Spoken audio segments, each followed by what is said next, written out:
କେତେ କରା ଟ୍ରକ ଥୁଆ ହେଇଛି ପୁରୁଣା ଷ୍ଟେସନ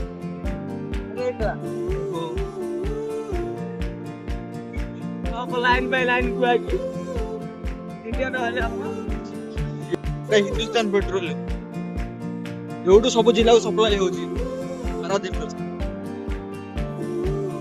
ଏପଟେ ପାରାଦୀପ ଫସଫେଟ୍ ଲିମିଟେଡ ବିପିଏଲ ଯାହାକୁ କହୁଛନ୍ତି ଆମ ଏରିଆରେ ବିପିଏଲ ଏପଟେ ସେ ରିଫାଇନାରୀ ପ୍ଲାଣ୍ଟଟା ପଳେଇ ଯାଇଛି ଦେଖନ୍ତୁ ଏ ସବୁ ତେଲ ଟାଙ୍କି ଗାଡି ସବୁ ଥୁଆ ହେଇଛି ଦେଖନ୍ତୁ ଏପଟେ ଟ୍ରେନ ଡବା ଲାଗିଛି